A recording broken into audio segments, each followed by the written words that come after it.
Muy buenas. En esta ocasión vamos a abordar lo que es la resolución de contraste en ultrasonido. Para eso, quiero que primeramente veamos estas tres imágenes. Observamos bien la imagen que nosotros tenemos en 8 MHz, una imagen que tenemos con un traductor que emite una onda sonora a 10 MHz y otra a 12 MHz. Fíjense muy bien en lo siguiente. Eh, el, la frecuencia que se escoja para el estudio va a afectar en cierto grado el grado de enegrecimiento de la imagen. Pero esto no se debe, obviamente, por los mismos motivos por los cuales sucedía el grado de ennegrecimiento en una radiografía.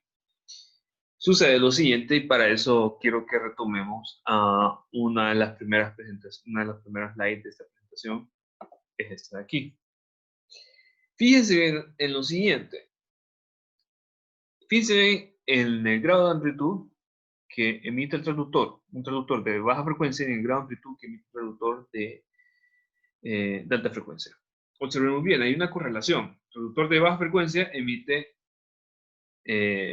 ondas sonoras de mayor amplitud. Traductores de baja frecuencia, de alta frecuencia, perdón, emite ondas sonoras de mayor amplitud, de menor amplitud. Entonces observen bien esto. Frecuencia de traductor de alta frecuencia, menor amplitud. Traductor de baja frecuencia, mayor amplitud. Entonces, ¿qué pasa aquí? Esa amplitud está relacionado con lo que es la intensidad de la onda sonora. Así. Entonces, está relacionada de esta manera. Mayor amplitud equivale a que la onda sonora tenga mayor intensidad. Y menor amplitud equivale a que la onda sonora tenga menor intensidad. ¿Y a qué equivale que una onda sonora tenga mayor intensidad? A que tenga mayor penetrabilidad en el paciente.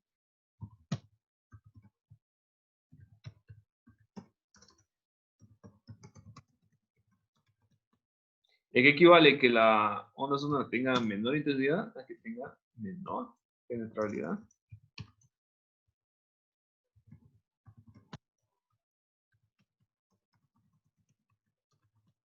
en el paciente. Estos son los motivos. Entonces, el grado de amplitud va a afectar el grado de penetrabilidad. Y ya sabemos que el grado de amplitud también está relacionado con la frecuencia que emite el traductor. Entonces, teniendo esto bien en claro, voy a retomar ahora a la presentación donde estaba. Esa aquí. Y entonces resulta bien lo siguiente. Esta imagen de aquí se mira así, porque esa onda sonora tiene muy baja amplitud. Como tiene muy baja amplitud, no logra penetrar suficiente en el paciente como para conseguir información de esta región de acá. A diferencia que sucedía con un traductor con una menor frecuencia. Entonces, como la onda sonora no llega hasta acá, no llega a una mayor profundidad, no se puede obtener esa información, y entonces se ve ese grado de crecimiento porque no se está obteniendo información en esa región. Ese es el motivo por el cual ustedes van a ver de que diferentes traductores se operan con diferentes frecuencias, se operan a diferentes profundidades. Ustedes van a ver, por ejemplo, la diferencia entre un traductor convexo, lineal y sartorial, eh, con el grado de frecuencia y con la región anatómica de estudiar. Entonces, también va a ver, por ejemplo, porque es muy importante acercar lo más posible el traductor a la región anatómica de interés, porque eventualmente hay una limitante de esa frecuencia, hay una limitante de ese valor de frecuencia con respecto a la penetrabilidad del, de la en el paciente. Ahora, también veamos aquí lo siguiente. Observen bien de que el grado de contraste no es el mismo a lo largo de toda la imagen, sino que va a disminuir mientras mayor profundidad tengas, haya, haya tenido el haz de sonido sobre el paciente. Entonces, ¿por qué es esto así? ¿Por qué se va reduciendo el contraste a lo largo de la imagen? Porque, porque resulta que el haz empieza a perder intensidad cuando pasa por sobre el paciente. Entonces, a mayor profundidad ya pasó el láser por sobre el paciente, empieza a perder intensidad, empieza a perder electrónica también, y esto ocasiona una pérdida de contraste. Entonces, ustedes pueden ver que ese grado de amplitud, ese grado de intensidad de la onda sonora va a afectar en mayor o menor medida el contraste de la imagen.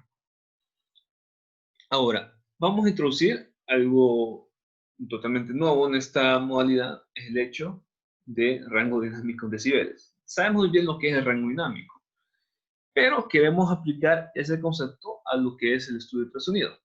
Fíjense muy bien aquí. El rango dinámico, bueno, primero resulta que la onda sonora, el pulso de onda sonora que nosotros vimos aquí, voy a retomar aquí nuevamente la presentación que estábamos al inicio. Esta onda, observemos bien aquí el pulso de sonido. Observemos bien de que son varios ciclos, en este caso 3 ciclos, y que cada ciclo, y que cada uno de estos ciclos tiene diferentes valores de amplitud. Ahora, estos diferentes valores de amplitud de la onda sonora equivale a que la misma onda sonora tenga diferentes valores de intensidad. Tenemos bien, hay un valor de intensidad máximo y hay un valor de intensidad mínimo. Lo mismo sucede con un transductor de alta frecuencia, un valor de intensidad máximo y un valor de intensidad mínimo, solo que, claro, esto varía relativamente, ese valor de intensidad varía relativamente hablando, ¿verdad? No es lo mismo hablar de esa intensidad máxima en este transductor que en la intensidad máxima de este transductor. Entonces, ¿qué pasa? Vemos un máximo de intensidad y un mínimo de intensidad, siempre en la misma onda sonora. Resulta que esto es creado especialmente por lo siguiente que vamos a hablar aquí.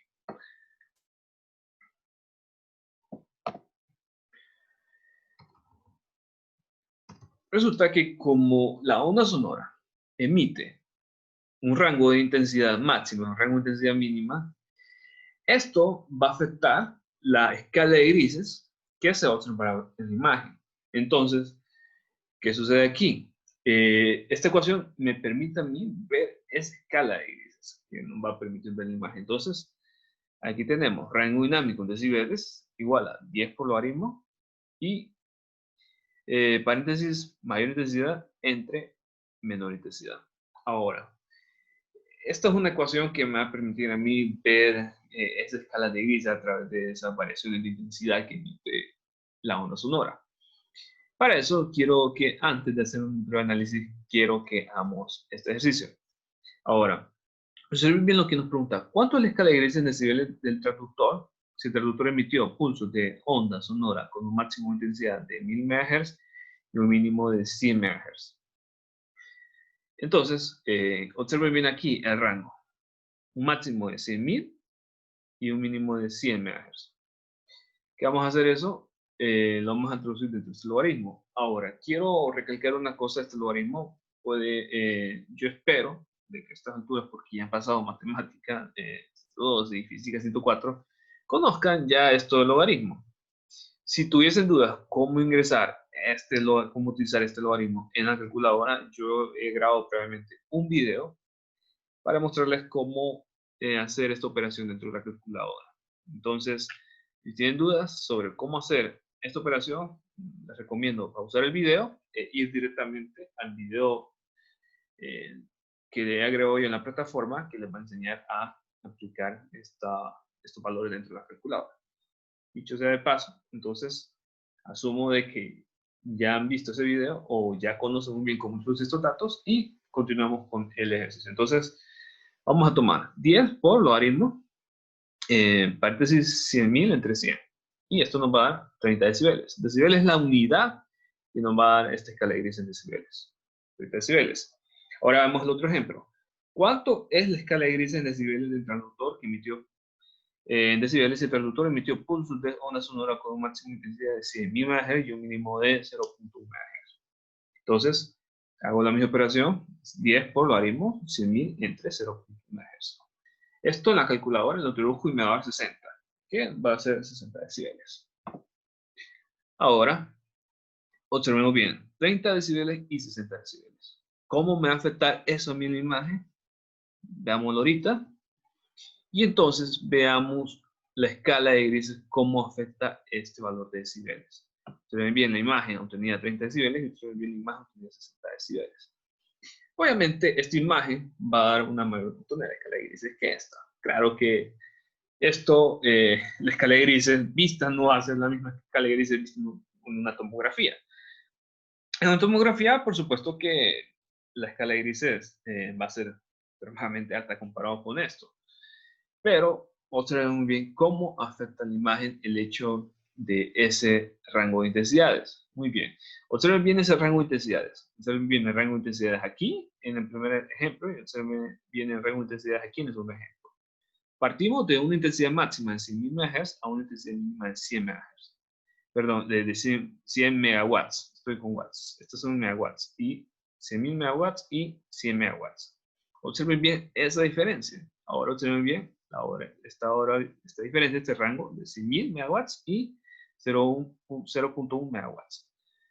Noten que en este segundo ejemplo es mucho más amplio esta diferencia entre el máximo y el mínimo de intensidad de la onda sonora. ¿Qué nos va a conllevar a esto?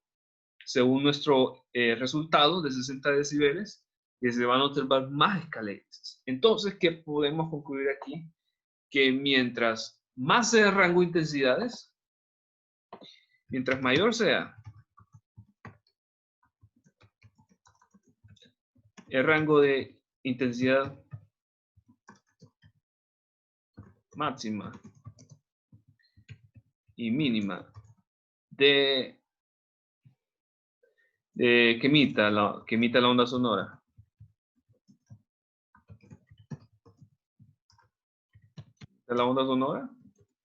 mayor va a ser la escala de grises.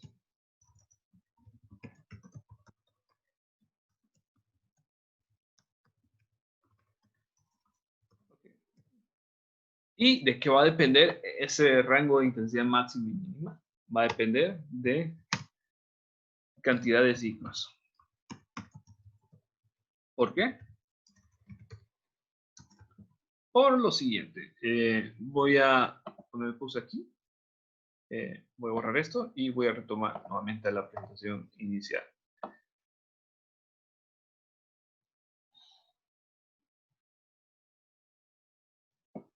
Muy bien, observen muy bien aquí, 3 ciclos y 2 ciclos. A medida que se muestren más ciclos, ustedes pueden ver una intensidad máxima y un mínimo de intensidad. ¿Qué sucede? Que mientras más ciclos se muestran, ustedes van a ver mayor diferencia entre la amplitud máxima y la amplitud mínima porque más ciclos se muestran, se va a ir reduciendo la amplitud del último ciclo. Entonces, eso es la afectación que va a tener el número de ciclos que emite el transductor. Entonces, por eso podemos ver de que el número de ciclos también va a tener una consecuencia en la imagen. En cuanto al contraste, por supuesto. En cuanto al contraste, porque ya vimos, aquí retomo, porque ya vimos de que el número de ciclos va a afectar también lo que es la resolución axial, pero también va a afectar lo que es el contraste. Ahora, quiero que veamos lo siguiente. Fíjense muy bien que hay ocasiones en que la imagen que se obtiene en ultrasonido puede tener una tonalidad muy oscura. Si eso llega a pasar, hay un proceso que se llama ganancia de brillo. Bueno, se le conoce popularmente como aumento de brillo de imagen, que lo que conlleva es a darle una tonalidad más clara a la imagen. Ahora, ¿cómo hace esto el equipo? El equipo lo que hace es tomar la onda sonora, la intensidad de la onda sonora que recibe el transductor, que viene del paciente, es decir, la onda sonora que viene del paciente y que recibe el transductor, toma esa onda sonora, aumenta la intensidad. Entonces, ¿qué ocasiona con esto? Esto lo que ocasiona es que la imagen pase de tener una tonalidad muy oscura a una tonalidad un poco más clara.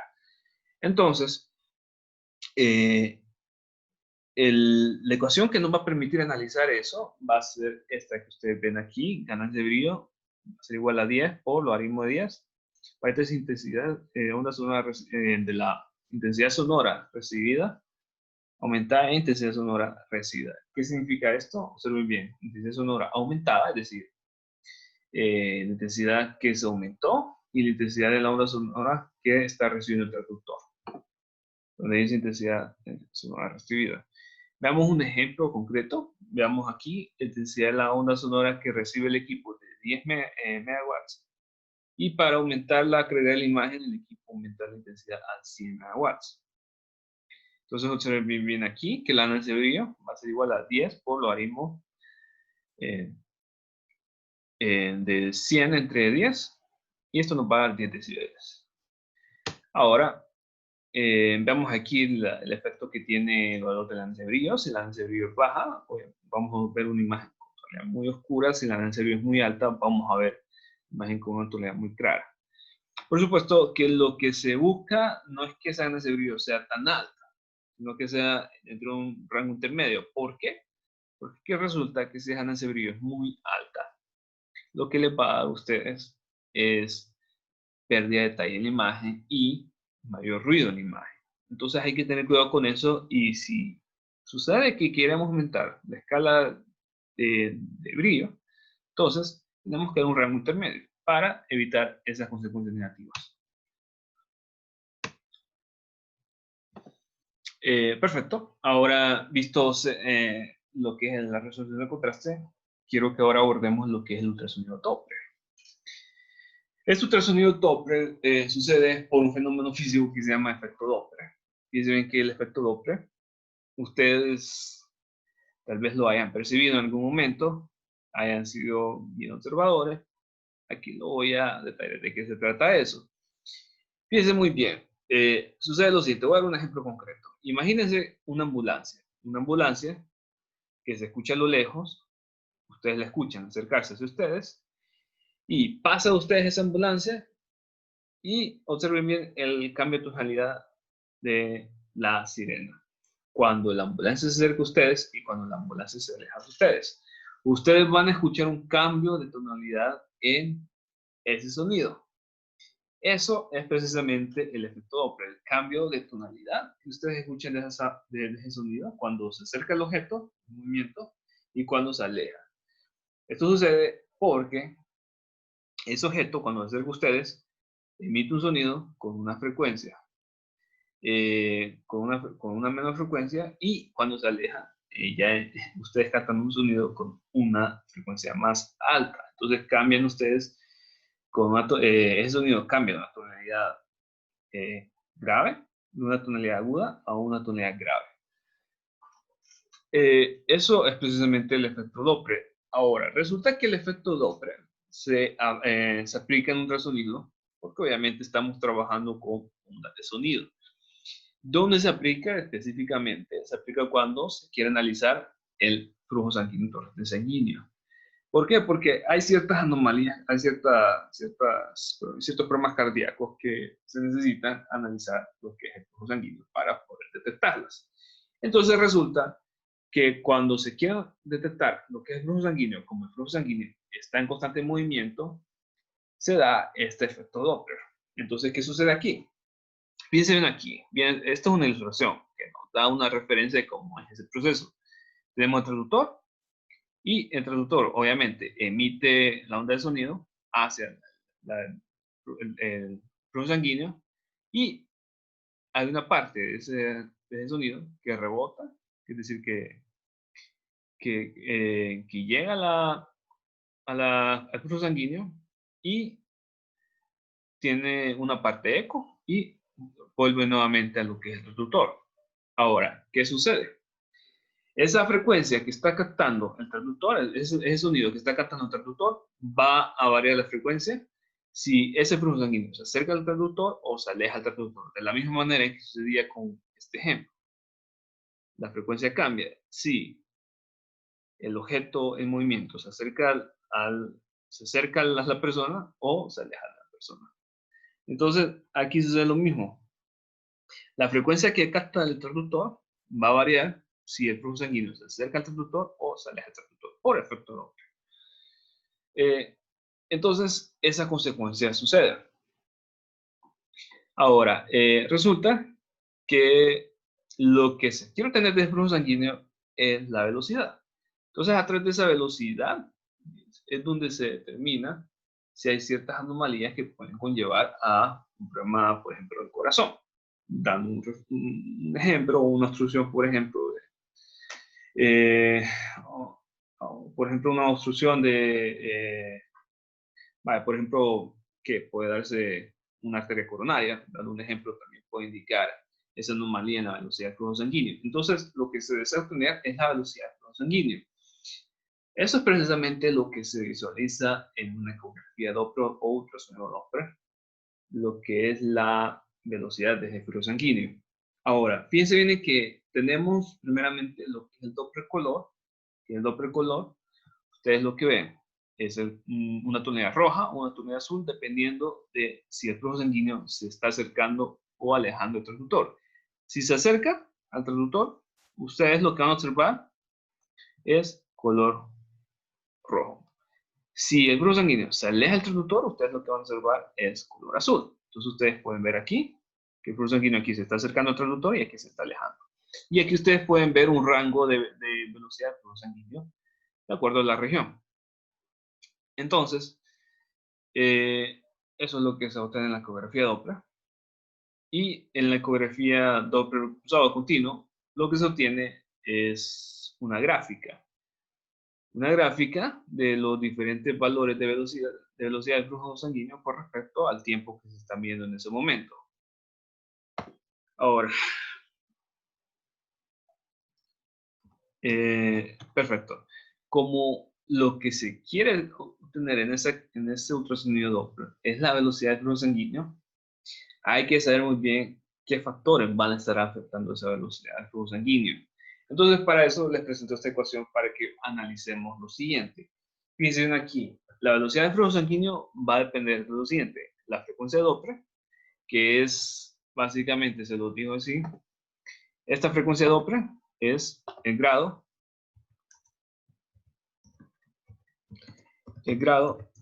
en que varía la frecuencia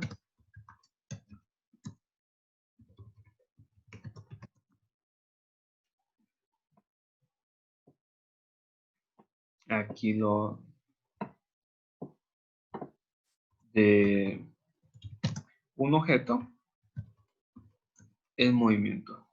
El grado en que varía la frecuencia por un objeto en movimiento. Así lo vamos a poner.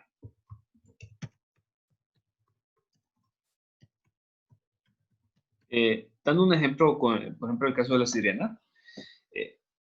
En el caso de la sirena, por ejemplo, ¿en qué forma varió esa frecuencia del sonido cuando la sirena se acercaba y se alejaba de la persona? Entonces, en ese grado en que varía la frecuencia es lo que conocemos como frecuencia Doppler. Esto, por supuesto, lo detecta el interruptor y a través de esa frecuencia Doppler toma otros parámetros también para detectar lo que es la velocidad del flujo sanguíneo. También se tiene que tomar en cuenta lo que es la velocidad del sonido. Esta velocidad del sonido, la que vamos a tomar es la velocidad del tejido suave,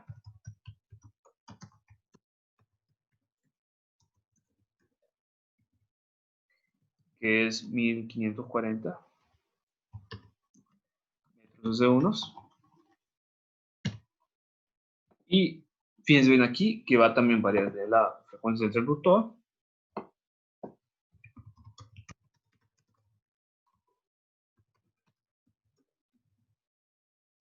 Y va a variar también de la angulación. ¿Qué es esta angulación? Esta angulación es precisamente, lo puedo indicar con esta figura. Vamos a ver si nos podemos ver rápidamente. Aquí tengo una figura más abajo. Lo vamos a ver aquí. Bueno, espero que estas letras no interrumpan lo que quiero observar. Esa angulación que yo quiero ver aquí es precisamente el ángulo de diferencia que hay entre la dirección del flujo sanguíneo y el transductor. Eso lo vamos a ver a través de ese coseno que está aquí. Esta función coseno. Entonces, vamos a abordar eso. ahorita esa función coseno, angulación. Entonces, observen bien aquí. La velocidad del flujo sanguíneo que se detecta en la ecografía Doppler o ultrasonido Doppler va a depender, entonces, como les decía, del grado en que varía de la frecuencia Doppler. Esta velocidad de sonido, que es una constante, esto no va a cambiar, esto va a ser siempre igual, va a depender también de la frecuencia que emite el transductor y va a depender de la angulación. Por ese coseno. Vamos a ver ese coseno qué significa. Muy bien, eso es lo que va a depender. ¿Qué quiere decir esto? Esto quiere decir de que cualquier anomalía que se quiera detectar tiene que considerarse muy bien. Tiene que considerarse primeramente si esa anomalía está fuera de la, no tiene, está fuera de, o sea, no tiene una relación por el tipo de frecuencia del transductor y no tiene relación por la angulación. ¿Por qué? Bueno, sucede lo siguiente. Imagínense, por ejemplo, que en una ecografía Doppler se haga un estudio y entonces se revele que hay una cierta anomalía en esa velocidad del flujo sanguíneo.